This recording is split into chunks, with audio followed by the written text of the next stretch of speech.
মিথিলা, সত্য বলতে কি, তোমারে ছাড়া ঢাকা শহর আমার মন বসে না। পেটের কারণে ঢাকা যাইতেছি। তুমি বাড়িতে দেখে শুনে থাকো। ঠিক আছে, তুমি দেখে শুনে কাজ করো। মিথিলা, চলো। তোমার যখন ইচ্ছা তখন আমার সাথে কথা বলবা। তুমি আমারে প্রত্যেকদিন ফোন দিবা। ঠিক আছে। আমি যত ব্যস্তই থাকি না কেন, হ্যাঁ, অবশ্যই। তোমার ফোন আমি রিসিভ করব। ঠিক আছে, তুমি দেখে শুনে কাজ করো। ঠিক আছে মিথিলা, ঠিক তুমি আছে। থাকো তাহলে। আমি ঢাকা চলে গেলাম। আচ্ছা।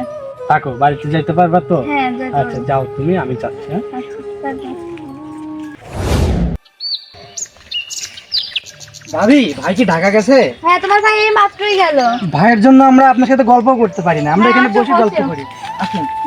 এখন তো তোমার ভাই নাই, গল্প করতে ভালোই হবে। হ্যাঁ, আমরা গল্প করতে চাই। ভাইয়ের জন্য আমরা আপনার সাথে কন্ট্যাক্ট করতে পারিনি। এখন তো ভাই নাই, এখন আমরা রোমান্স করি। ঠিক আছে।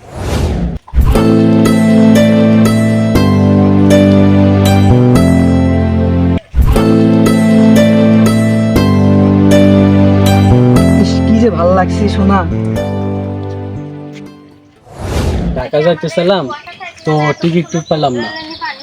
মিথিলাকে সারপ্রাইজ দিলাম, মিথিলা অনেক খুশি হবে। কি ব্যাপার মিথিলা, তুমি এখানে? কি ব্যাপার মিথিলা? হ্যাঁ, বল, তুমি এখানে, তোমার না ঢাকা যাওয়ার কথা। আমি টিকিট পাই না, ফিরে এসে কি দেখলাম এগুলা। আমি ঢাকা গেলে পরে তুমি এগুলা করো না। তোমাকে আমি এত ভালোবাসি, এত বিশ্বাস করি, তুমি এইভাবে আমার মনটা ভাঙিয়ে দিতে পারলা?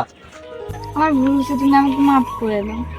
এটা ভুল বলে? আমি তোমাকে এত ভালোবাসি আর তুমি আমার সাথে এরকম ভাবে বিশ্বাসঘাতকতা করতে পারলে? মিথিলা, তোমার আর সাথে কখনোই ভুল হবে না। তোমার সাথে আর আমার মিলবে না। তুমি তোমার মতন থাকো, আমি আমার মতন চলে গেলাম। ভালো থেকো মিথিলা।